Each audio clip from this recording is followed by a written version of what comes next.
Nandyal TDP జిల్లా కార్యాలయంలో Allagadda MLA Bhuma Akhilapriya media సమావేశం నిర్వహించారు. అహోబిలంలో కన్స్ట్రక్షన్ చేయాలి అంటే పంచాయతీ తీర్మానం ఉండాలి. పంచాయతీకి సర్పంచ్ వైసీపీ వాళ్ళు ఉన్నప్పుడు అవినీతి ఎవరు చేస్తున్నట్లు మీరే చెప్పాలన్నారు.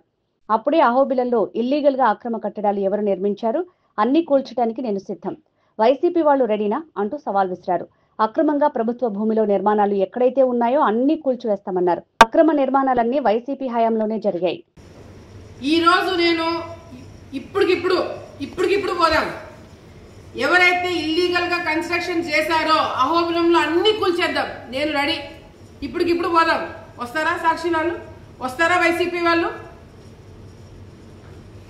గత 20 సంవత్సరాల నుంచి కాదు, అహోబిలంలో మీ ఇంటి దేవుడు అని చెప్పి మీ పెత్తనం ఇన్ని రోజులు నడుపుతూ మీరు అడ్డంగా పర్మిషన్లు ఇచ్చుకొని మీరు అక్కడ ట్రాఫిక్ ప్రాబ్లం కావచ్చు, ఇప్పుడు ఈ 100కి పైన మీరు లాడ్జీలు అన్నారు కదా, 100కి పైన సత్రాలు అంటున్నారు కదా, ఏ ఒక్క సత్రం కూడా ఫైర్ పర్మిషన్స్ లేవు, ఏ ఒక్క దానికి కూడా పంచాయతీ పర్మిషన్స్ లేవు, ఏ ఒక్క దానికి కూడా ఎలక్ట్రికల్ డిపార్ట్మెంట్ వాళ్ళు పర్మిషన్ ఇవ్వలేదు.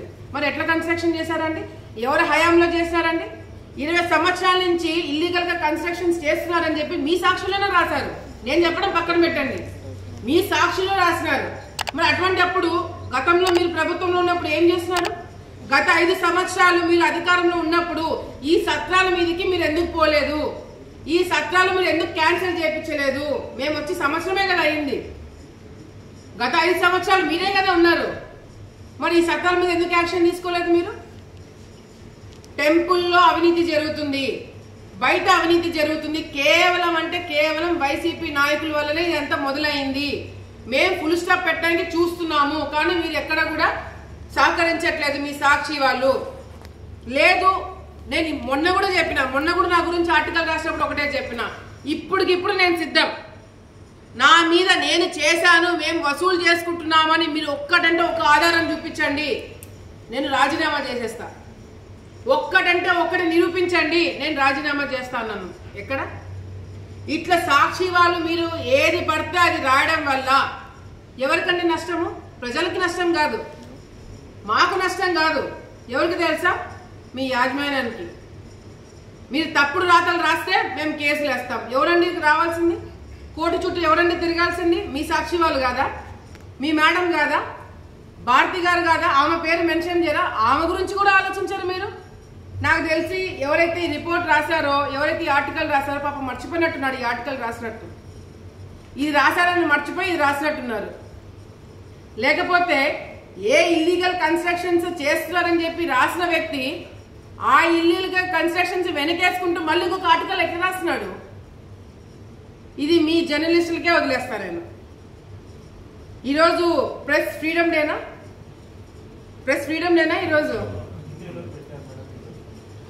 Press freedom day. ప్రెస్కి అంతో కొంత రెస్పాన్సిబిలిటీ ఉండాలి కదండి. ఎవరి కోసం రాస్తున్నారండి? దీనివల్ల మీరు ఆ చికెన్ దాని గురించి రాస్తున్నారు. ఏ ఆలగడ్డలో ఓట్లు వేసే వాళ్ళకి తెలీదా? ఆలగడ్డలో చికెన్ కొనే వాళ్ళకి తెలీదా రేటు తగ్గిందా పెరిగిందా అనేది?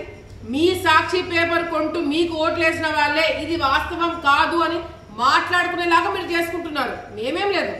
ఇది రాయడం వల్ల మేము ఆపుతామనుకుంటున్నారా? మీరు రాయడం వల్ల మేము వాళ్ళ మీద యాక్షన్ తీసుకోవడము ఆపుతామనుకుంటున్నారా? భయపడతామని అనుకుంటున్నారా?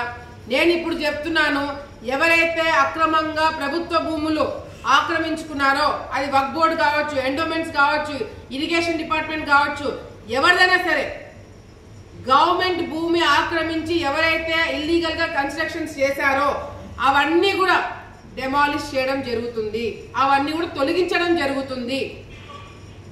మీరు ఏం రాస్తారో రాసుకోండి, దాంట్లో వాస్తవం ఉంటే నేను ఒప్పుకుంటా. నా గురించి చాలా మందికి తెలిసిన వాళ్ళకి తెలుసు.